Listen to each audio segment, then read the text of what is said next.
तप्त कांचन गौरांगी राधे वृंदावनेश्वरी वृषभानुसुते देवी प्रणमामि हरिप्रिये वाञ्छाकल्पतरुवशा कृपा सिन्धुभैव च पतितानां पावनेभ्यो वैष्णवेभ्यो नमो नमः। वैष्णव ठाकुर की जय, समस्त वैष्णव वृंद की जय, श्री वृंदावन धाम की जय, श्रीमद् भागवत गीता की जय। तो आज का हमारा श्लोक है 14 श्लोक। हमने लास्ट टाइम डिस्कस किया था कि अर्जुन भगवान से बोल रहे थे कि भगवान मैं अब आपको अपने आप को समर्पित कर चुका हूँ और मुझे अब नहीं समझ में आ रहा है, अब मैं आपका शिष्य हूँ और आप मेरे गुरु हैं, अब आप मुझे गाइड करें कि मुझे क्या करना है, कैसे करना है। तो फिर भगवान ने स्टार्ट किया था बोलना। अब आगे भगवान बोल रहे हैं, हे कुंती पुत्र, सुख तथा दुख का क्षणिक उदय तथा काले क्रम में उनका अंतर्धान होना सर्दी गर्मी ऋतुओं के आने जाने पर समान है। हे भारतवंशी, इंद्रिय बोध से उत्पन्न होते हैं और मनुष्य को चाहिए कि अविचल भाव से उनको सहना सीखे। अर्जुन से भगवान कह रहे हैं कि सुख आना जीवन में, दुख आना, है ना, ये तो एक नॉर्मल है ना। जैसे गर्मी आती है, सर्दी आती है ना, कभी ठंड लगती है, और ये तो एक नॉर्मल सी चीज़ है। जैसे गर्मी सर्दी ऋतु बदलती रहती है, वैसे जीवन में सुख दुख आता रहता है और दुख भी आना बहुत ज़रूरी है जीवन में। एक बहुत अच्छी पॉइंट मेरे को याद आ गया यहाँ पे कि कुंती महारानी जब भगवान श्री कृष्ण अर्जुन के साथ थे, सारे पांडु के साथ थे, जब तक उनके ऊपर विपत्ति थी, परेशानियाँ थी, तो भगवान उनके साथ साथ थे। लेकिन जब युद्ध खत्म हो गया तो भगवान जब छोड़ के जाने लगे तो कुंती महारानी ने बहुत सुंदर बात बोली भगवान से कि हे वासुदेव, मेरे जीवन में तो वो दुख ज़्यादा अच्छे थे, क्योंकि जब दुख थे तो तुम मेरे साथ थे, और अब सुख है तो तुम मुझे छोड़ के जा रहे हो। तो मुझे ऐसा सुख नहीं चाहिए जिसमें मेरे साथ तुम ना हो। तो ये एक भक्त की फीलिंग्स है। एक भक्त दिखा रहा है कि देखो, जहाँ पे कृष्ण है, चाहे जीवन में सुख हो दुख हो, मुझे वो जीवन अच्छा है। तो कुंती महारानी इतनी सुंदर बात भगवान से कहती हैं। तो यहाँ पे भगवान अर्जुन को वही समझा रहे हैं कि जीवन में सुख आए दुख आए, ये तो ऋतुओं के समान है, गर्मी और सर्दी के समान। इनसे अविचल नहीं होना है, इनसे अपने आप को भटकने नहीं देना है कि जैसी सुख आया और इतना हर्षित हो गए कि भूल गए संसार में और क्या चल रहा है, दुख आया तो भी भूल गए सारी चीज़ों को। नहीं, दोनों सिचुएशन में अपने आप को कंट्रोल में रखना है। बहुत सुख होने पर बहुत हर्ष नहीं, बहुत दुख होने पर बहुत ज़्यादा विलाप नहीं। सिचुएशन में मेंटेन करके रखना है, दोनों सिचुएशन में, है ना। जैसे कि बहुत ज़्यादा ठंड पड़ती है जनवरी फरवरी में, तो ऐसा तो नहीं है कि स्नान करना छोड़ देते हैं, स्नान करते हैं ना फिर भी, क्योंकि एक भक्त तो स्नान करेगा, स्नान करके आरती पूजा आराधना भगवान की सेवा करेगा। तो उसी प्रकार चाहे जीवन में दुख आए सुख आए, दोनों सिचुएशन में समान रहना चाहिए। भगवान ऐसा हमें बोल रहे हैं। और आगे बोल रहे हैं भगवान कि हे पुरुष श्रेष्ठ यानी कि पुरुषों में श्रेष्ठ हो तुम अर्जुन। और जो पुरुष सुख या दुख में विचलित नहीं होता, वो इन दोनों में संभाव रहता है, वह निश्चित रूप से मुक्ति के योग्य है। जो ना तो ज़्यादा सुख आने पर हर्षित होता है, ना ज़्यादा दुख आने पर उसमें शोक में चला जाता है, जो दोनों सिचुएशन में इक्वल रहता है, समान रखता है अपने आप को बैलेंस करके चलता है, वो वास्तव में क्या करता है, मुक्ति के योग्य है। ऐसा व्यक्ति जो दोनों सिचुएशन में बैलेंस कर ले, वही मुक्ति के योग्य है, अदरवाइज नहीं। क्योंकि जिसके ऊपर अपना कंट्रोल ही नहीं है, वो कैसे भगवान को प्राप्त करेगा, या कैसे अपने आप को किसी भी सिचुएशन में बैलेंस कर पाएगा। ज़्यादा दुख आने पर एकदम पागल हो गए, भाई पता नहीं जीवन में क्या ही चल रहा है, सुख हो गया तो भी पागल हो गए एकदम, पता नहीं जीवन में क्या चल रहा है। वो व्यक्ति कभी भी अपने आप को किसी भी सिचुएशन में बैलेंस नहीं कर सकता, ना ही ज़्यादा लंबे समय तक आध्यात्मिकता में टिक सकता। हाँ, थोड़े टाइम के लिए दिखावे के लिए कोई आ सकता है, जैसे जीवन में दुख आ तो छोड़ छाड़ के, अरे भगवान जब से आपकी भक्ति करने लगा हूँ मेरे जीवन में दुख ही दुख आ गया और मैं तो आपको छोड़ छाड़ के बैठ रहा हूँ, पहले ही ठीक था मैं तो। लेकिन एक और बहुत सुंदर बात यहाँ पे याद आ गई कि लेक्चर में बता रहे थे महाराज कि जब भक्त के जीवन में दुख आता है, जब भक्त भक्ति मार्ग पे चलना प्रारंभ करता है और जब उसके जीवन में दुख आता है, दैट मीन्स कृष्ण उन्हें एक्सेप्ट कर रहे हैं। और भगवान स्टार्टिंग में हमारे सारे जो पाप हैं, हमारे जो अपराध हैं, जो हमारी गलतियां हैं, जो हमारे आने वाले जीवन के कष्ट हैं, उनको स्टार्टिंग में ही सारा खत्म करने का प्रयास करते हैं, जिससे कि मेरा भक्त एकदम आनंद में रह सके और अच्छे से फिर मेरी सेवा कर सके। तो भगवान शुरू में ही काटने का प्रयास करते हैं सारे कष्टों को हमारे। जैसे कि जैसे कि घड़े में पानी भर, गंदा घड़ा है एकदम, उसमें सारा गंदा पानी भरा हुआ है, साबुन का पानी भरा है, कोई भी गंदा पानी, टैप ओपन करके उसको चला के रख दो पानी उसमें और साफ पानी भरने के लिए, तो क्या होगा, धीरे धीरे धीरे धीरे पहले गंदा सारा निकलेगा, सारी गंदगी बाहर निकलेगी और धीरे धीरे वो पानी एकदम क्लीन हो जाएगा। तो वैसे ही जब हम भक्ति मार्ग में आते हैं तो हमारे सारे दुख एकदम पहाड़ की तरह हमारे सामने आके खड़े हो जाते हैं, सारी समस्याएं आगे शुरू हो जाती है। हम सोचते हैं ये क्या हुआ, अभी तो भक्ति में आए थे, भक्ति में आने से दुख जाता है कि और आ गए, अरे नहीं। जब हम भगवान श्री कृष्ण को अपने जीवन में अपनाते हैं तो हमारी सारी समस्याएं सबसे पहले आगे आती हैं, जिससे कि भगवान उनको एंड कर सके और फिर अपने भक्त एकदम रिलैक्स के साथ भक्ति वो कर सके, उनका जीवन एकदम सुखमय हो सके। तो आगे अर्जुन बोल रहे हैं यहाँ पे भगवान से, भगवान बोल रहे हैं अर्जुन से कि तदृशियों में यह निष्कर्ष निकाला है कि आसक्त भौतिक शरीर का तो कोई स्थिरत्व नहीं है, किंतु सत आत्मा अपरिवर्तित रहता है। उन्होंने इन दोनों की प्रकृति के अध्ययन दूसरा निष्कर्ष निकाला। मैं थोड़ा सा इसको एक्सप्लेन करूंगी इससे नेक्स्ट वाले श्लोक के साथ। यहाँ पे भगवान कह रहे हैं जो सारे शरीर में व्याप्त है उसे ही तुम अविनाशी समझो और उस अव्यक्त आत्मा को नष्ट करने में कोई भी सामर्थ्य नहीं है। भगवान बोल रहे हैं कि ये जो तुम नॉर्मल बात शरीर, भौतिक शरीर के लेवल पे जो चीज़ें सोच रहे हो ना, ये सुख दुख का अनुभव करना, ये गर्मी सर्दी का अनुभव करना, ये शरीर के लेवल पे। आत्मा को इन चीज़ों से फ़र्क नहीं पड़ता। आत्मा की डाइट क्या है, आत्मा को चाहिए भगवान की भक्ति, कृष्ण भक्ति। आत्मा को क्या चाहिए, भगवान का नाम, हरि नाम। जितना नाम मिलेगा, जितनी भगवान की भक्ति मिलेगी, आत्मा प्रसन्न रहेगी, आनंद रहेगी, एकदम प्रसन्न रहेगी, उसको कोई फर्क नहीं पड़ने वाला। और जब आत्मा खुश रहेगी तो शरीर अपने आप प्रसन्न रहेगा। लेकिन अभी हम क्या करते हैं, हम शरीर को खुश करने में लगे हुए हैं। पिज़्ज़ा बर्गर नई नई डिशेज शरीर को खिलाएंगे, जिभा के टेस्ट के पीछे लगे रहेंगे, शरीर को सजाएंगे। अच्छी बात है, हमें शरीर की केयर करनी चाहिए, क्योंकि हमें ये मनुष्य शरीर मिला है, इसी की वजह से हम भक्ति कर पा रहे हैं। हमें अपनी बॉडी का बहुत ध्यान रखना चाहिए, केयर करनी चाहिए, लेकिन आत्मा को साइड नहीं करना चाहिए, है ना। शरीर का ध्यान रखना चाहिए लेकिन आत्मा को सेंटर में रख के। आत्मा जब हमारी प्रसन्न रहेगी तो हम खुद खुश रहेंगे, और जब आत्मा दुखी होगी ना तो वो अलग अलग तरीके से हमारे ऊपर प्रहार करेगी, अलग अलग प्रकार की पीड़ाएं हमें देगी। ले तो ऐसे नहीं मानेगा तो ले ये वाला दुख ले जीवन में, ये वाली समस्या ले जीवन में, ऐसी प्रॉब्लम्स के साथ तो फेस कर, अब तू ठीक रहेगा। और जब इस भौतिक संसार की मार, इस भौतिक संसार के कौड़े जब हमारे ऊपर पड़ते हैं, तब हमें बुद्धि आती है कि हाँ बहुत हो गया इस जीवन में, कहीं सुख नहीं है। बहुत धन कमा लिया तब भी सुख नहीं मिला, अच्छा परिवार मिल गया तब भी सुख नहीं मिला, बड़ा घर हो गया, बड़ी गाड़ी हो गई, बहुत अच्छी जॉब मिल गई, लेकिन सुख ही नहीं है। फिर भी जीवन में टेंशन है, फिर भी परेशानी है। क्यों? क्योंकि जीवन में आध्यात्मिकता नहीं है, क्योंकि जीवन में भगवान नहीं है। और जब भगवान एंटर कर जाते हैं तो इन सारी चीज़ों में संतुष्टि होनी शुरू हो जाती है। तो सिंपल सी चीज़ है, हम कितनी भी बड़ी उपलब्धि क्यों ना हासिल कर लें, लेकिन हमारे जीवन में कृष्ण नहीं है, भगवान नहीं है, तो उपलब्धि ज़ीरो है, किसी काम की नहीं है। वो कुछ समय के लिए खुशी देगी, फिर निराश कर देगी, फिर खुशी देगी, फिर निराश कर देगी। वो ऐसी वाली है, जैसे हम इंस्टाग्राम पे कोई रील देख रहे होते हैं, स्क्रॉल करेंगे, जैसी अच्छी रील आई तो हमारा रिएक्शन, हमें पसंद आई। जैसी कोई सैड रील आ गई, जैसी कोई इमोशनल वाली रील आ गई, तो हमारा रिएक्शन क्या रहता है। इसी प्रकार से हमारी लाइफ में भी है। जरा सी कोई सिचुएशन आएगी, कुछ अच्छा मिला हमें, खुश हो जाएंगे, फिर दुख आया फिर दुखी हो जाएंगे, कुछ अच्छा मिला फिर खुश हो जाएंगे। लेकिन जब भगवान को एक्सेप्ट कर लेता है, इन सारे सिचुएशन से फ़र्क नहीं पड़ता। ये छोटी मोटी चीज़ें जीवन में आए जाएँ, कुछ भी करें रहें, डजेंट मैटर।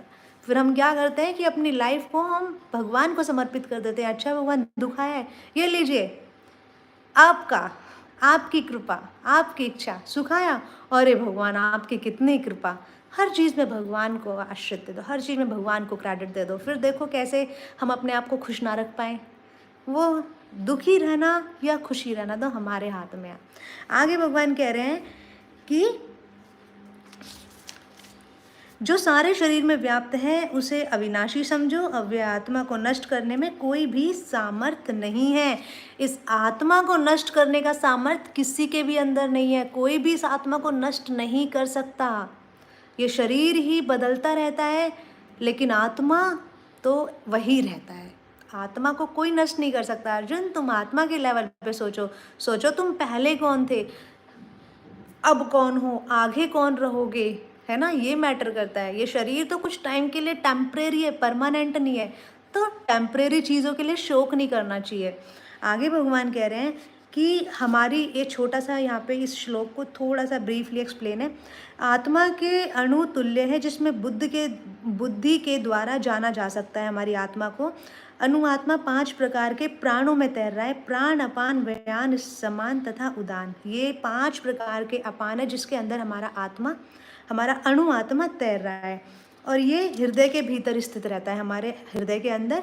और जो पूरे जीवधारी को अपने आप में, अपने शरीर में अपने प्रभाव से विस्तार करता है, और आत्मा 5 वस्तुओं में कल्मश से शुद्ध कर लिया जाता है।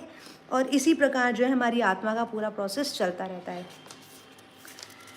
आगे भगवान बोल रहे हैं कि अविनाशी, अप्रमेय, शाश्वत जीव के भौतिक शरीर का अंत अवश्य भावी है। हे भारतवंशी, तुम युद्ध करो। ये अविनाशी शरीर है, ये नष्ट होने वाला शरीर है। इसके लिए तुम अपने कर्मों को मत छोड़ो, कर्तव्य को मत छोड़ो। अपने कर्तव्य का, तो मनुष्य को अपने कर्म और कर्तव्य पर बहुत फोकस करना चाहिए, बहुत अच्छे से अपने कर्मों को करना चाहिए, क्योंकि हम आज जो करते हैं कल वो हमारे सामने आता है ना। अगर हम किसी के लिए एक गलती का गड्ढा खोदते हैं तो हमारे पास, हमारे सामने पहले ही ऑलरेडी उससे बड़ा गड्ढा हमारे लिए खुद चुका होता है। तो हमें कभी भी अपने कर्मों को गलत रास्तों पर नहीं लेकर जाना है, सही तरीके से कर्म करने हैं, अपने कर्म को प्रधानता देनी चाहिए।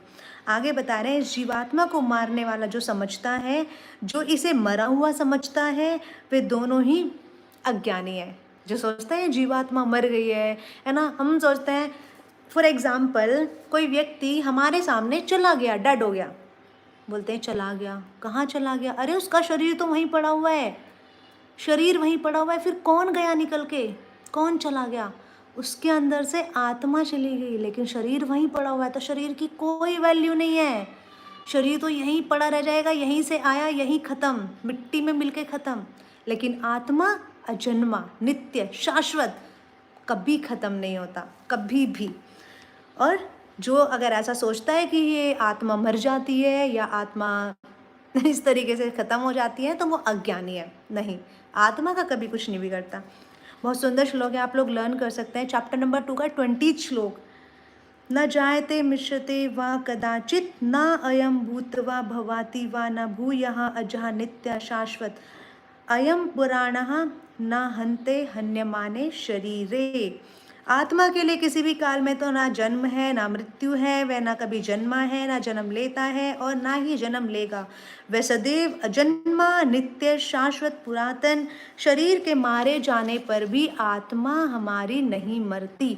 आत्मा हमेशा नित्य रहती है, शाश्वत रहती है, उसमें कोई चेंजेस नहीं आते। फॉर एग्जाम्पल, शरीर के अंदर हमारे 6 चेंजेस आते हैं, 6 प्रकार के बदलाव आते हैं हमारी जन्म से लेके हमारी डेथ तक। 6 टाइप के हमारे शरीर के अंदर चेंजेस आते हैं। जब वो माता के गर्भ से जन्म लेता है, पहला चेंजेस जब माता के गर्भ से जन्म लिया है ना, पहले वोम में थी आत्मा, बाहर आ गई, और कुछ काल तक फिर वो थोड़ा रहता है, फिर धीरे धीरे बढ़ता है, फिर कुछ परिणाम उत्पन्न करता है, एक्टिविटीज़ करनी शुरू करता है, धीरे धीरे फिर क्षीण होना शुरू हो जाता है, और फिर अंत में समाप्त हो जाता है। तो ये 6 प्रकार के तो चेंजेस हर बॉडी के अंदर आते हैं, लेकिन आत्मा के अंदर ये कोई भी चेंजेस नहीं आते। आत्मा ना तो जन्म लेता है, ना मरता है, ना कुछ परिवर्तन क्रिएट करता है, वो तो एक सा ही रहता है ना। इन 6 प्रकार के परिवर्तन से हमारी आत्मा मुक्त है। अगर कोई सोचता है कि आत्मा बुढ़ी होती है, तो नहीं, आत्मा बुढ़ी नहीं होती है। हम देखते हैं छोटे से जीवात्मा के अंदर भी वही आत्मा है, और इतने बड़े हाथी और हमारे शरीर में भी वही आत्मा है, सेम। और आपको पता है हमारी आत्मा का साइज़ कितना है? हमारे बाल के अग्रभाग का, दैट मीन्स हमारे बाल का जो टिप लास्ट पॉइंट होता है, उसका भी अगर 10,000 से डिवाइड कर दिया जाए, उतना हमारे बाल के अग्रभाग का 10,000वां हिस्सा है हमारी आत्मा का साइज। इतनी छोटी आत्मा है। इसीलिए जब शरीर से आत्मा निकल के जाती है तो पता नहीं चलता किधर से आत्मा चली गई, दिखती नहीं है, क्योंकि बहुत छोटी होती है, हम नहीं देख सकते इन आँखों से, है ना। तो आगे बता रहे हैं यहाँ पे कि हे पार्थ, जो व्यक्ति ये जानता है कि आत्मा अविनाशी है, अजन्मा है, शाश्वत है, अव्यय है, वो भला कैसे किसी को मार सकता है या मरवा सकता है। तुम कैसे सोच रहे हो ऐसा कि किसी से आत्मा मर सकता है या कोई आत्मा को मरवा सकता है ना। वो तो ना तो कभी मरता है ना जन्म लेता है। तो तुम्हारे मन में ऐसा विचार क्यों आया अर्जुन? तुम ऐसा क्यों सोच रहे हो? सेम पॉइंट हमारे लिए भी है। हम ऐसा क्यों सोचते हैं कि हम जो है कोई यहाँ से चला गया तो उसकी आत्मा मर गई? क्यों हम ऐसा सोचते हैं? या हमने किसी का कार्य बिगाड़ दिया, किसी को मार दिया? कोई किसी को मारने वाला नहीं है। जाको राखे कृष्णा मार सके ना कोई, और जाको मारे कृष्णा राख सके ना कोई। वास्तव में जिस यहाँ पे अर्जुन यहाँ पे मारना नहीं चाह रहे, लेकिन कृष्ण चाहते हैं कि सब मर जाए, ये सारे अधर्मी मर जाएं।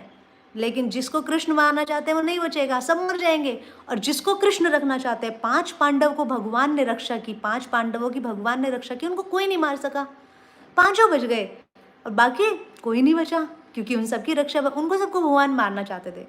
सारे अधर्मियों जितने भी थे सब मर गए। तो सेम, जाको राखे कृष्णा मार सके ना कोई, और जाको मारे कृष्णा उसको राख सके ना कोई। पूरे संसार में कहीं भी कोई भी किसी को बचाने वाला नहीं है भगवान के अलावा। आगे भगवान कह रहे हैं, जिस प्रकार मनुष्य पुराने वस्त्रों को त्याग कर नए वस्त्र धारण करता है, उसी प्रकार आत्मा पुराने तथा व्यर्थ के शरीरों को त्याग कर नवीन भौतिक शरीर धारण करता है। जैसे हमारी आत्मा को लगता है यह शरीर रिटायर है, एकदम बेकार हो चुका है, अभी मेरे काम का नहीं है, यूजलेस है, तो आत्मा उस शरीर को त्याग देती है, छोड़ देती है और एक नया नवीन शरीर धारण कर लेती है। सोचो हमारी बॉडी की क्या वैल्यू है, और फिर भी हम इसी के पीछे भागते हैं, हम फिर भी इसी के कंफर्ट जोन में रहते हैं, है ना। हमारी आत्मा बस जब तक यूज़ करती है, जब तक उसके काम आती है, जब लगता है तो ये बेकार हो चुकी, रिटायर हो चुकी है, छोड़ो इसको, दूसरा शरीर धारण कर लेती है।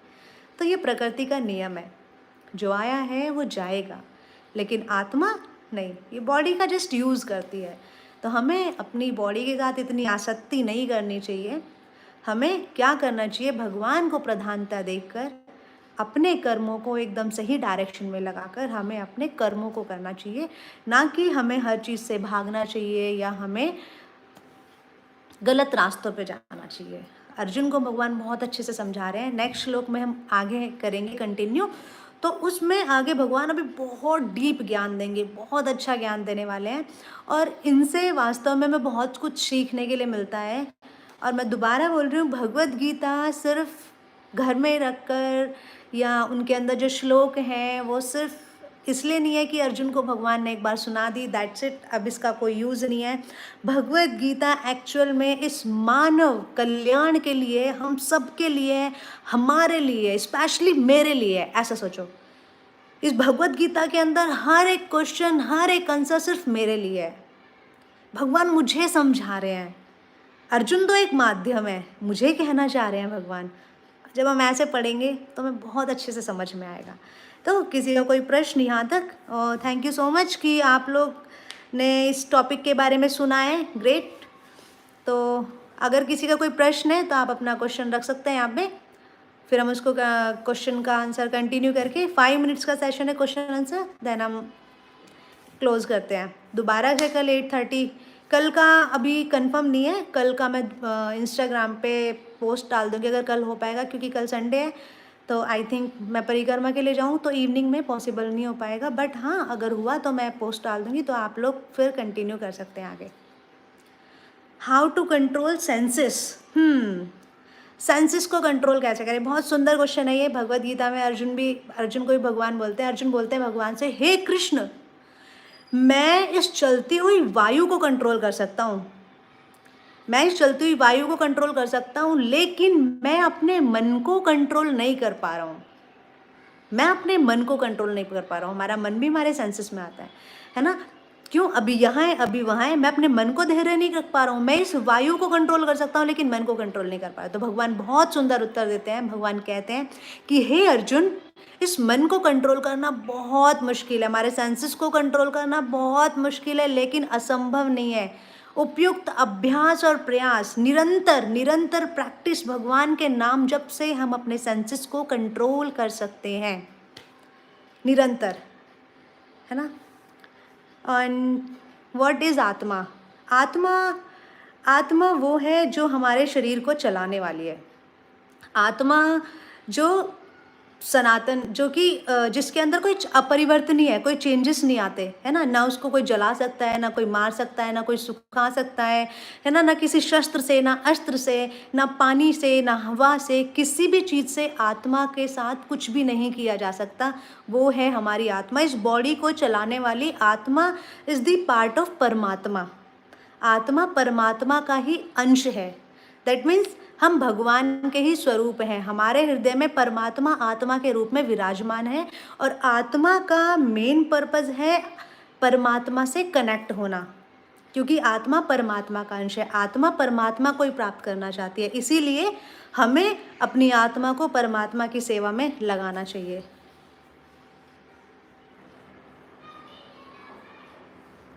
क्योंकि हमें ये शरीर मिला है ना, हमें ये शरीर मिला है, यस, कि अगर हम आत्मा हैं तो हमें दुख क्यों होता है? क्योंकि हमें भगवान ने यहाँ पे खुला छोड़ा है ना। हमें भगवान ने ओपन छोड़ा है कि जाओ, अब तुम देखो तुम क्या करते हो। तो अब हमें ये शरीर दिया है, इस शरीर में कष्ट भी होगा, और यही शरीर नहीं, ऐसा नहीं है कि इस धरती पे रहकर ही हमें इस शरीर के साथ कष्ट होता है। जब हमारी डेथ हो जाती है तो हमें एक और शरीर मिल जाता है ना। जब वो दूसरा शरीर मिलता है तो उसमें भी कष्ट होता है। आत्मा को कष्ट नहीं होता, लेकिन आत्मा को कष्ट तब होता है जब उसको एक शरीर को धारण कर लेती है, तो इस शरीर के माध्यम से हमें कष्ट होता है। तो ये हमें शरीर मिला है, कहते हैं ना स्वर्ग यहीं नर्क यहीं। तो कोई भी हम गलती करेंगे तो हमें उसकी सजा भी शरीर के माध्यम से मिलेगी, अच्छाई करेंगे तो पुण्य भी शरीर के माध्यम से ही मिलेगा। यस। क्या क्वेश्चन है आपका?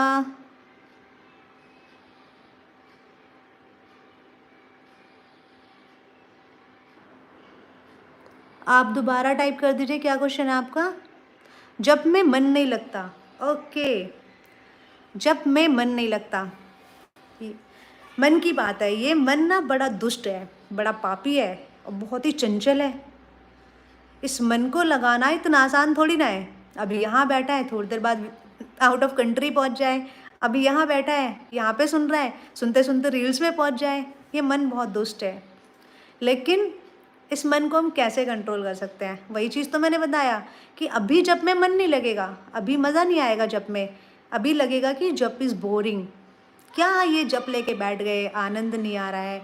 लेकिन जब एक बार आनंद, जब निरंतर उसको करते रहोगे ना, करते रहोगे तो उसका टेस्ट इतना स्वीट है, इतना मीठा है कि फिर किसी और चीज़ में आनंद नहीं आएगा। अभी आपका मन नहीं लग रहा है तो मतलब, इसका मतलब है कि आप ध्यान पूर्वक जप नहीं कर रहे हैं। जप में मन नहीं लग रहा है तो कहीं ना कहीं कोई वैष्णव अपराध हो रहा है। जप में मन नहीं लग रहा है तो मतलब आपकी सेवाएं सही नहीं चल रही हैं। जब में मन नहीं लग रहा है तो भगवान के साथ हम कॉल तो मिला देते हैं कि भगवान, घंटी बज रही है, घंटी बज रही है, लेकिन भगवान को कॉल मिला के कहाँ, कभी उधर कभी इधर, कभी उधर कभी उधर, तो हमारा मन कंट्रोल में नहीं है। लेकिन जब हम रेगुलर प्रैक्टिस करेंगे, निरंतर निरंतर जब करते रहेंगे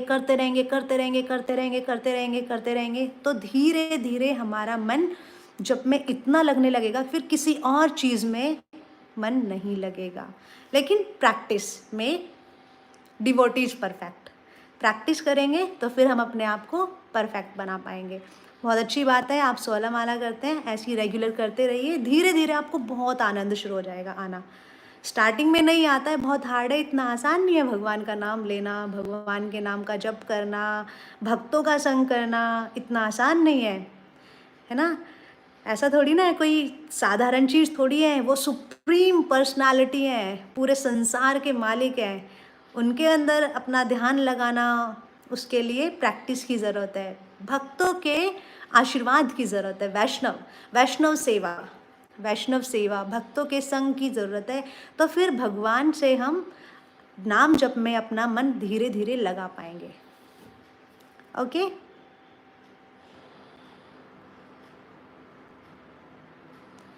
एग्जैक्टली। नेक्स्ट सेशन में भी कल या मंडे कंफर्म है, कल का मैं बता दूंगी कि कब होगा। आप बोल रहे हैं कि who am I, we are आत्मा। सिंपल क्वेश्चन, हम कौन है? हम एक आत्मा है। For example my name is Kishori, मैं किशोरी हूँ, मेरा नाम किशोरी है, बट क्या वो सिर्फ शरीर के लेवल पे मेरा नाम है ना? मेरा नाम काजल, ये शरीर के लेवल पे है, लेकिन वास्तव में कौन हूँ मैं एक आत्मा हूँ। मैं जब मैं ये शरीर को छोड़ के जाऊंगी तो वो शरीर यहीं पड़ा रह जाएगा, वो काजल नाम का शरीर यहीं पड़ा रहेगा, कोई फर्क नहीं पड़ेगा, लेकिन आत्मा फिर भी निकल के चली जाएगी। तो हम सिंपल लैंग्वेज में अगर बोला जाए तो हम एक आत्मा है, ना कि हम ये हमारा मटेरियल नेम इस शरीर के अकॉर्डिंग मिला है, डिफरेंट डिफरेंट नेम हमारे हैं, लेकिन वास्तव में हम एक आत्मा हैं। और हमारा कार्य क्या है? आत्मा को परमात्मा से कनेक्ट करना, ये हमारा प्रोसेस है, इसी में हमें लगना है।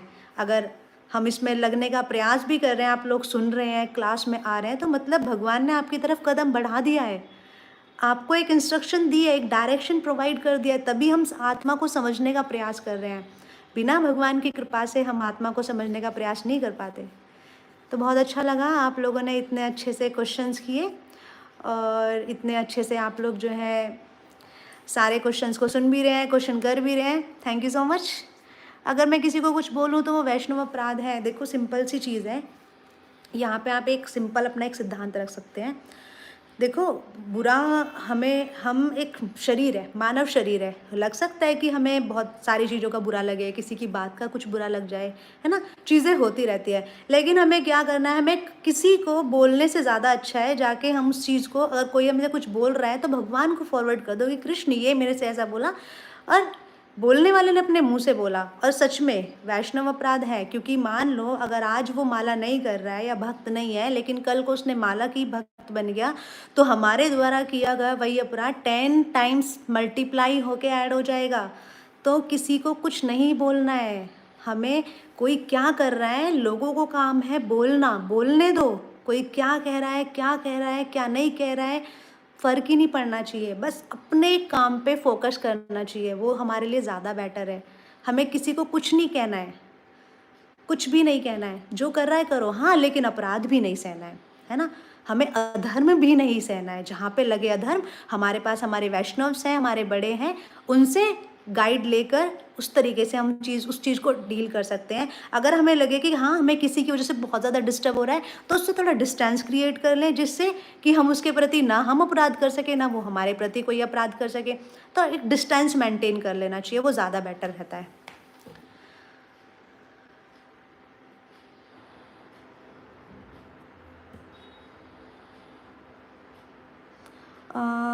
कोई ना एक क्वेश्चन है कि जो गोली चंदन घी हम लगाते हैं, मेरे को स्टोरी तो पता है, बट वो तालाब कहाँ पर है? मीन्स चंदन वाला।